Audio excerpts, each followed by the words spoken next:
Hello students. तो आज की जो हमारी वीडियो है उसका टॉपिक है एक्सियम। तो जो सिक्स्थ चैप्टर है नाइन्थ क्लास का लाइन्स एंड एंगल, उसके अंदर दो एक्सियम्स आपके पास गिवन है, तो उनको हम एक्सप्लेन करेंगे। लेकिन उससे पहले हम जो वर्ड है एक्सियम उसको समझेंगे कि व्हाट इज एन एक्सियम, क्या है एक एक्सियम।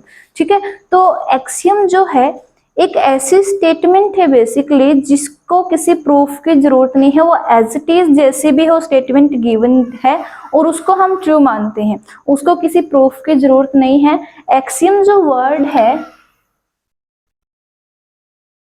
वो हमारे पास एक ग्रीक लैंग्वेज के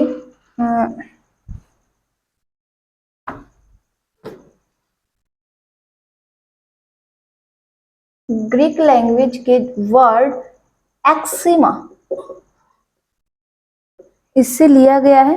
एक्सिमा हमारे पास एक वर्ड है ग्रीक लैंग्वेज का, तो इससे जो है हमारे पास जो एक्सियम वर्ड है वो लिया गया है। और जो एक्सिमा है उसका अपने आप में ही मीनिंग है true without needing a proof. मतलब क्या है कि ऐसी एक स्टेटमेंट, ऐसी एक डेफिनेशन या ऐसी कोई भी हमारे पास एक लाइन या कोई टर्म जिसको हम विदाउट एनी प्रूफ, किसी प्रूफ के बिना, किसी सबूत के बिना, किसी कंप्लीट डेरिवेशन के बिना उस स्टेटमेंट को हम क्या मानते हैं, ट्रू मानते हैं। तो ऐसी स्टेटमेंट को क्या बोलते हैं, हम एक्सिम बोलते हैं। ठीक है, ये एक्सिमा जो हमारे पास ग्रीक लैंग्वेज का एक वर्ड है उससे निकला है और इसका मतलब क्या है, true without needing a proof, किसी जिसको किसी प्रूफ की जरूरत ही नहीं, वो विदाउट एनी प्रूफ ही क्या है हमारे पास ट्रू है, वो स्टेटमेंट क्या है, सही है। तो ऐसी स्टेटमेंट को हम क्या बोलते हैं, एक्सियम। ठीक है, तो ये था एक्सियम। तो यहाँ पे दो एक्सियम्स हमारे पास गिवन है सिक्स चैप्टर के अंदर, तो उनको हम एक्सप्लेन करेंगे क्योंकि जैसा कि हमने बात किया कि उसको प्रूफ की कोई नीड नहीं है, उसकी कोई जरूरत नहीं है। ठीक है, तो उनका कोई प्रूफ नहीं है, जस्ट टू एक्सियम्स गिवन है और उन एक्सियम्स को, उन स्टेटमेंट को एज इट इज हम ट्रू मानते हैं और उनको ट्रू मान के जो हमारे पास प्रॉब्लम्स हैं, जो थ्योरम्स हैं इस चैप्टर के अंदर, उनको हम सोल्व करते हैं। ठीक है, तो यहाँ पे हमारे पास दो जो एक्सियम्स हैं, तो फर्स्ट वाला जो है पहले हम उसको डिस्कस करेंगे। तो काफी ज्यादा जो बच्चे हैं उनको यही नहीं समझ आता कि थ्योरम तो चलो समझ आता है कि थ्योरम अगर गिवन है तो हमारे पास क्या है, उसका हम प्रूफ करते हैं, देखते हैं कि वो जो स्टेट करी वो प्रूफ है, सही है या नहीं है, तो उसका हम प्रूफ करते हैं। बट एक्सियम्स लिख के ऐसे दिए होते हैं तो उनको, मतलब काफी बच्चों को यही नहीं समझ आता कि उनका करना क्या है वो। तो बच्चों वो स्टेटमेंट है जो आपको एज इट इज ट्रू लेके उनको यूज करना होता है अपनी प्रॉब्लम्स को, अपनी थ्योरम्स को सोल्व करने के लिए। ठीक है, तो यहाँ पे हमारे पास क्या है, दो एक्सियम्स हैं। तो फर्स्ट वाला है, इफ अ रे stands on a line, if a रे स्टैंड्स ऑन अ लाइन, अगर हमारे पास एक लाइन के ऊपर एक जो रे है वो स्टैंड करती है, then the sum of adjacent angles, then the sum of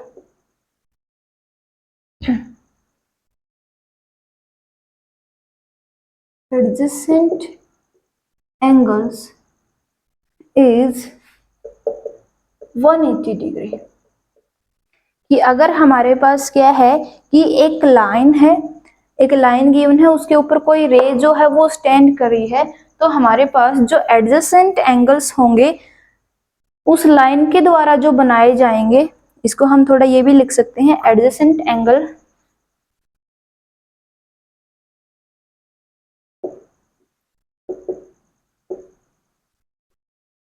so formed is 180 degree. मतलब क्या है कि जो एंगल ऐसे में बनेंगे, मतलब यहाँ पे से देखो, दिस इज अ लाइन से, ये हमारे पास क्या है, एक लाइन है ए बी। ठीक है, और यहाँ पे किसी एक पॉइंट के ऊपर, इसके ऊपर क्या है, एक रे है जो स्टैंड कर रही है से ओ पॉइंट के ऊपर, ये रे है मान लो आर। ठीक है, ये स्टैंड करिए, तो इस लाइन के ऊपर अब देखो यहाँ पे इस रे ने क्या कर दिए, दो एंगल्स बनाए। दो एंगल क्या है, बेसिकली एक पोर्शन या कह लो एक angular distance between two lines. दो लाइंस के बीच में एक ही पॉइंट के ऊपर, एक पॉइंट से अगर हम दो लाइंस के बीच में एंगुलर डिस्टेंस को मेजर करेंगे, वो क्या है, एंगल है। ठीक है, तो एक एंगल हमारे पास ये बन गया AO और OR के बीच में। ठीक है, यहाँ पे क्या होगा, एंगल जब हम मेजर करेंगे तो वहां पे एक जो पॉइंट होगा वो कॉमन होगा। ऐसा नहीं है कि ये दो लाइन है, एक ये वाली और एक ये वाली, इनके बीच में हम एंगल देख रहे हैं। यहाँ पे क्या होगा, जब हम एंगल चेक कर रहे हैं तो वहां पे क्या होगा, हमारे पास एक जो पॉइंट होगा उन एंगल्स में कॉमन होगा। अगर वो एक ही लाइन के ऊपर मतलब जब एंगल हम बना रहे हैं तो ये क्या है, AO ये लाइन और OR ये लाइन, दोनों लाइन कहाँ पे मीट करें, O पे। तो यहाँ पे इस पॉइंट के ऊपर इन दोनों के बीच में हम क्या करेंगे, एंगुलर डिस्टेंस को जब मेजर करेंगे तो वो क्या होगा, हमारे पास एंगल होगा। तो एक ये वाला एंगल है। सिमिलरली जो BO है और OR है, इनके बीच में भी एक एंगुलर डिस्टेंस है, डिस्प्लेसमेंट है। तो ये क्या है, हमारे पास ये एक एंगल है। तो यानी ये जो लाइन है AB, इसके ऊपर हमने एक रे ली R, तो इस R ने क्या किया, ये कहाँ पे कट कर रही है, इसको कहाँ से निकल रही है, ये O पॉइंट से। तो यहाँ पे O पॉइंट के ऊपर जो दो एडजेसेंट मतलब जो हमारे पास ऐसे एंगल जो एक ही लाइन के दोनों साइड बन रहे हो, उनको हम बोलते हैं एडजेसेंट एंगल। तो ये क्या है, एडजेसेंट, इनके बीच में कोई गैप नहीं है, जस्ट ये जो लाइन है इनको सेपरेट कर रही है, इनको अलग कर रही है, डिवाइड कर रही है। तो ये क्या है, हमारे पास एडजेसेंट एंगल। ठीक है, तो यहाँ पे ये जो एंगल्स होंगे इनका सम क्या होगा, 180 डिग्री के इक्वल होगा। ये हमारे पास एक्सियम है फर्स्ट, और इन ऐसे एंगल्स को हम क्या बोलते हैं, लीनियर पेयर ऑफ एंगल्स बोलते हैं। ठीक है, लीनियर एंगल या लीनियर पेयर ऑफ एंगल। तो यहाँ पे angle AOR plus angle BOR, यानी AOR ये वाला एंगल और BOR ये वाला एंगल, इन दोनों को हम ऐड करेंगे तो किसके इक्वल होगा, 180 डिग्री के इक्वल। ठीक है, और इनको हम ये एंगल्स जो है, angle AOR and angle BOR are called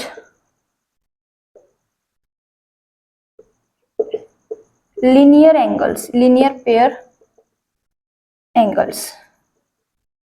ठीक है, तो लीनियर पेयर एंगल्स इनको हम बोलेंगे, जो एंगल AOR और एंगल BOR है, और इनका जब हम सम करेंगे तो ये क्या है, 180 डिग्री के इक्वल आएगा। ये है हमारे पास एक्सियम फर्स्ट, ये जो पहला जो एक्सियम है, तो उसके अंदर यही हमारे पास स्टेट किया जाता है, और इसकी कोई प्रूफ नहीं है, इसका हम कोई जो प्रूफ है वो हम करते फिरेंगे। तो इसको हम एज इट इज स्टेटमेंट को ट्रू मानते हैं, क्योंकि एक्सियम का मीनिंग ही यही है। और इस प्रूफ को सॉरी इस एक्सियम को, इस स्टेटमेंट को हम, इस रिजल्ट को हम यूज करते हैं दूसरी थ्योरम्स के अंदर, दूसरे चैप्टर्स के अंदर भी हम यूज करते हैं। ठीक है, जैसे ट्रायंगल वाला चैप्टर है वहां पे हम यूज करते हैं जब हमें कॉन्ग्रुएंसी प्रूव करनी होती है। ठीक है, तो दूसरा जो क्वाड्रिलेटरल वाला चैप्टर है वहां पे भी हम यूज करते हैं जब हमें एंगल्स को इक्वल दिखाना होता है। ठीक है, तो ऐसे हम जो एक्सियम्स है इनको हम यूज करते हैं। ठीक है, तो यहाँ पे भी इस चैप्टर के अंदर भी इनको हम एज इट इज स्टेटमेंट को यूज करते हैं। तो ये थी हमारी फर्स्ट एक्सियम। अब हम करेंगे नेक्स्ट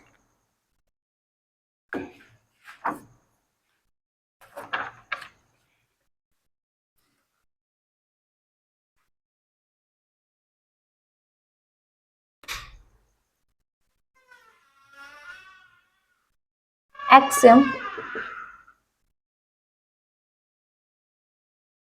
2। जो सेकंड एक्सियम है उसको हम करेंगे, तो इसके अंदर क्या स्टेट किया जाता है कि if this is the converse of first axiom, इसका उल्टा है ये। यहाँ पे क्या था, अगर हमारे पास कोई लाइन है और उसके ऊपर एक रे जो है वो स्टैंड कर रही है, तो जो एडजेसेंट एंगल होंगे उनका सम क्या होगा, 180 डिग्री। अब इसका उल्टा है कि अगर हमारे पास कोई दो जो मतलब एडजेसेंट एंगल का जो हमारे पास सम जो है अगर वो 180 डिग्री है, देन जो उनके नॉन कॉमन आर्म्स जो हैं, नॉन कॉमन आर्म का मतलब यहाँ पे देखो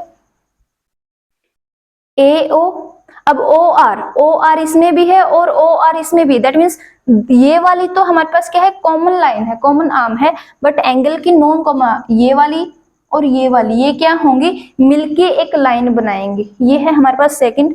तो ये क्या है, if the sum of to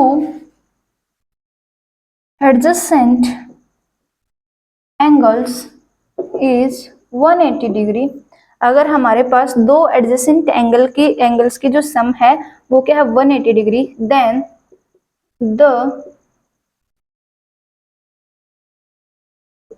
non common, इस चीज के ऊपर आपको फोकस करना है कि नॉन कॉमन मतलब जो दोनों एंगल के बीच में कॉमन लाइन ना हो, वो वाली दो लाइन मिलके non common arms,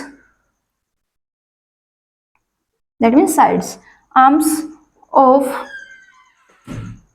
angles form a line,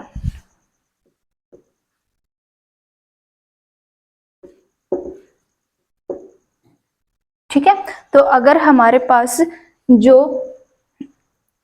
दो एडजेसेंट का मतलब अब की बार क्या है, अगर हमारे पास if AOR plus angle BOR is equals to 180 degree, यानी दो एडजेसेंट एंगल हमारे पास ये वाली सिचुएशन गिवन है, और ये दो एंगल का सम, अगर ये दो एडजेसेंट एंगल का सम क्या है 180 डिग्री है, तो इनकी जो नॉन कॉमन आर्म होगी, अब नॉन कॉमन देखो कौन सी है, यहाँ पे अगर एंगल का हम नाम देखेंगे तो यहाँ पे है AOR, यह BOR, तो OR जो साइड है वो दोनों के अंदर, दैट इज इसका मतलब क्या है, हमारे पास OR जो हो कॉमन नाम है, बट हमें तो कौन सी चाहिए, नॉन कॉमन, नॉन कॉमन कौन सी है AO और यहाँ पे BO, तो यहाँ पे क्या है AO और BO, ये दोनों लाइंस मिल, ये दोनों के दोनों जो आर्म्स है वो मिलेंगी और क्या करेंगी, एक लाइन बनाएंगी कंप्लीट, ठीक है, और वो मिल कहाँ पे रही, दिस O पॉइंट के ऊपर, ठीक है।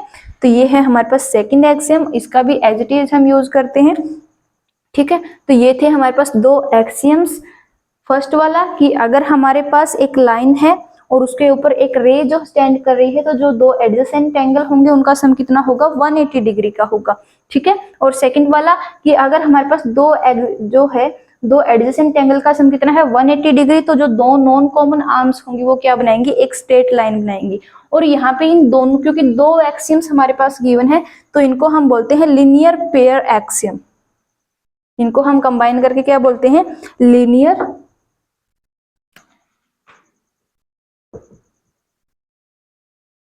Pair axiom.